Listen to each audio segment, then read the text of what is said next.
एक दिन एक धनवान, क्या रे ऐसे रोज भीख मांगता है? मेरे पास एक गाय है, वो तेरे को देता हूँ, तो उसका दूध निकाल कर खुशी से जी ले, उसको थोड़ा घास दिए तो बस हो जाएगा, ऐसा कहता है। तो गरीब, बाबूजी आपके जैसा धर्म करता रहने की वजह से हमारे जैसे लोग अच्छे से जी रहे हैं, करके उनको नमस्कार करता है और बाद में उसको लेकर चला जाता है।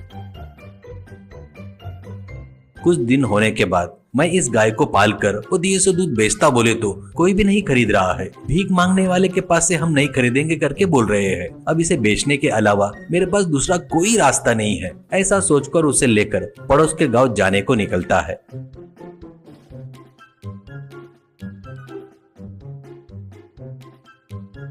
पड़ोस के गांव के नजदीक जंगल में वो तीनों उस गरीब को देखते हैं और एक जन, अरे ये कौन है रे? क्या अपने गांव वाला नहीं लगता है? इसको मूर्ख बनाकर धोखे से इसकी गाय को उड़ाना होगा, करके बोलता है। बाकी के तीनों ठीक है बोलते हैं।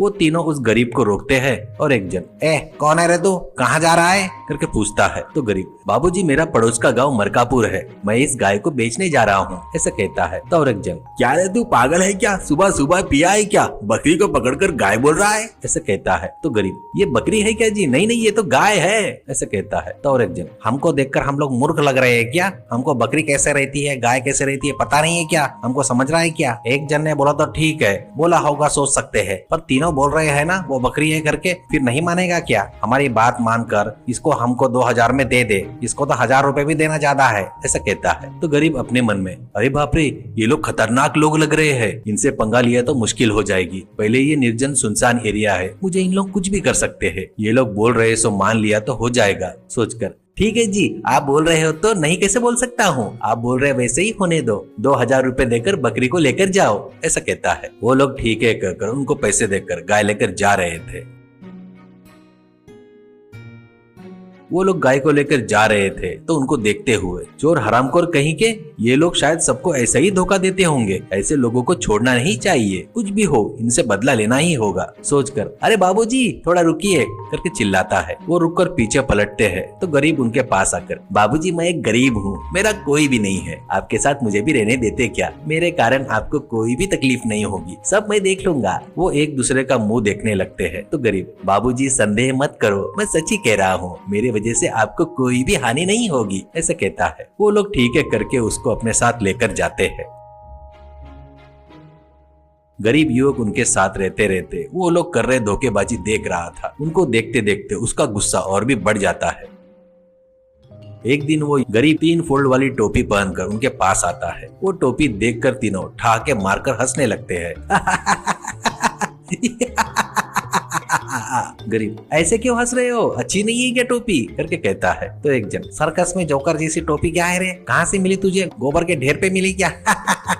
ऐसा कहता है। और एक जन, तू ही देखने में जोकर जैसा है, ऊपर से टोपी पहने तो हंसेंगे नहीं क्या रे? करके कहता है। तो और एक लोग, असल में किसने दिया रे तुझे ये टोपी? ऐसा कहता है। तो गरीब, आप लोग ऐसे हंसना सही नहीं है, इसकी खासियत आपको पता चली तो आप चौंक जाओगे, हंसना बंद कर दोगे, ऐसा कहता है। तो एकदम, क्या है वो महामहिम टोपी? क्या है ऐसा? क्या है महान टोपी में? वो पहने तो हवा में उड़ने लगते हैं क्या? ऐसा कहता है। तो और ले, तेरे थोपड़े को महामहिम टोपी क्या? अरे यार हमको और मत हंसा रहे, ऐसा कहता है। तो गरीब, ये टोपी पहनकर कहीं भी गए तो मुझे पेट भरकर खाना और बता नहीं सकते उतनी इज्जत मिलती है। मेरे जिंदगी में राजयोग के सुख भोगने के लिए ये एक टोपी बस है मेरे लिए, ऐसा कहता है। और एक जन, कौन मानेगा रे ये फालतू की बातें? तू बोल रहा है वो सच है क्या? साबित कर सकता है क्या? ऐसा कहता है। तो गरीब, कल सुबह ही तुमको ढाबे में ले जाकर तुम्हारे पसंद का चंपारण बिरयानी खिलाऊंगा, तब मानोगे क्या? ऐसा कहता है। तो वो लोग ठीक है कहते हैं।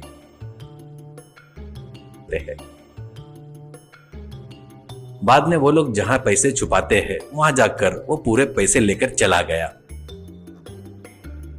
ऐसे वो एक ढाबे के मालिक के पास आकर उन पैसों में से आधे पैसे उसको देकर, बाबूजी कल मैं और मेरे दोस्त आएंगे, तब आपको हमको बड़ी इज्जत से बुलाकर मैं पैसे देने जाऊँ तो भी नहीं करके नाटक करना होगा, ऐसा कहता है। तो ढाबे का मालिक, क्या रे सब कह रहा है, किसके लिए कर रहा है? ऐसा कहता है। तो वो तीनों के बारे में बताता है। तो मालिक, वो तीनों निकम्मे हरामखोर क्या? उनके बारे में मुझे पता है, उनके ऊपर तू बहुत भारी लग रहा है रे। ठीक है कल आजा, ऐसा कहता है। गरीब वहाँ से और एक होटल में जाकर मालिक से मिलकर उसको भी वो बात बताता है। वो मालिक भी, अरे वो तीनों इस गांव में लगे हुए शनि है रे, उनके साथ ऐसा ही होना चाहिए, ऐसा कहता है। अगले दिन वो तीनों को लेकर ढाबे में आता है तो ढाबे का मालिक उस गरीब को देखकर बड़े विनम्रता से काउंटर पर से उतरकर, अरे बाबूजी, आप हमारे ढाबे में आए, हमको पुनर्जन्म किए जैसा लग रहा है, किस्मत है हमारी, आइए आइए करके बुलाता है। गरीब भी नमस्कार करके, ये मेरे दोस्त है, यहाँ पर हम चंपारण बिरयानी खाने आए हैं, ऐसा कहता है। तो मालिक उनको भी नमस्कार करके, अरे आइए आइए, इतने बड़े आदमी के दोस्त बोले तो आप कितने बड़े हो गए क्या, ऐसा कहता है। वो तीनों को आश्चर्य होता है।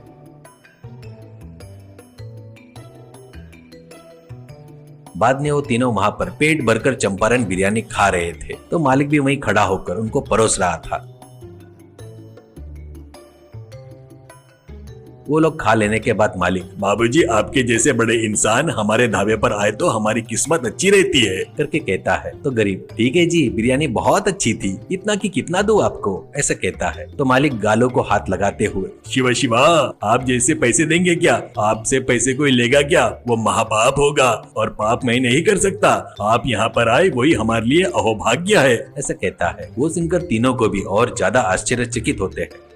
बाद में वो तीनों दूसरे होटल में जाते हैं। वहाँ उस गरीब को देखे बरोबर वहाँ का मालिक भी, अरे वाह वाह, आज मेरे भाग्य खुल गए, नहीं तो क्या, आप हमारे होटल में आना क्या, महानुभाव, आइए आइए, मेरे होटल में पैर रखकर मुझे धन्य कर दीजिए, ऐसा कहता है। तीनों को भी और भी आश्चर्य होता है और वो लोग उस गरीब को और उसके पहने हुए टोपी को बार बार देखते हैं। तो गरीब, ये मेरे दोस्त है, यहाँ पर हम लोग खाना खाने आए हैं, ऐसे कहता है। तो मालिक उनको नमस्कार करके, यहाँ आपको जो भी चाहिए वो खा सकते हैं, आइए आइए, ऐसे कहता है।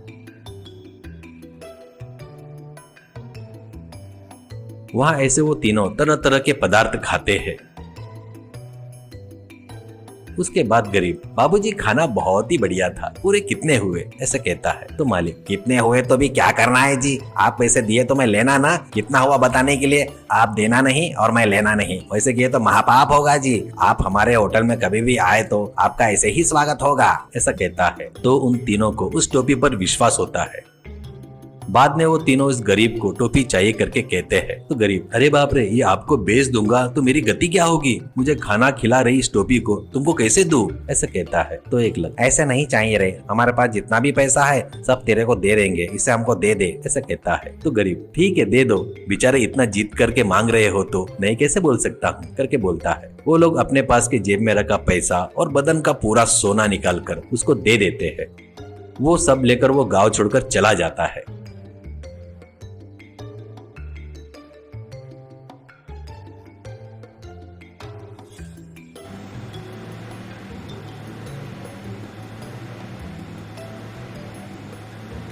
बाद में वो तीनों टोपी हाथ में पकड़कर एक भोजनालय में जाते हैं। वहाँ पर मालिक उसकी तरफ ध्यान भी नहीं देता। तो एक जन, ये क्या है रे, अपने को इज्जत देकर अंदर नहीं बुला रहा है, ठीक है, पहले खाना खा लेंगे, ऐसा कहता है। ऐसे तीनों अंदर जाकर खाना खाते हैं।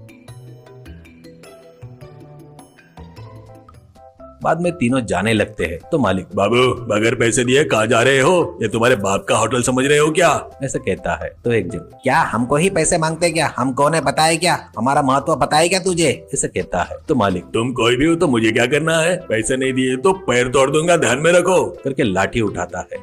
इससे उनको क्या करना समझ में नहीं आकर वो तीनों वहाँ से फट से भाग जाते हैं।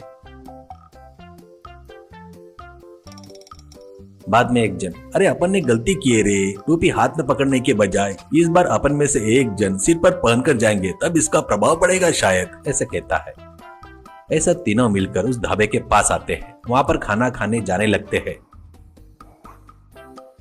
तो उसका मालिक पैसे मांगता है। वहाँ पर बड़ा झगड़ा होता है।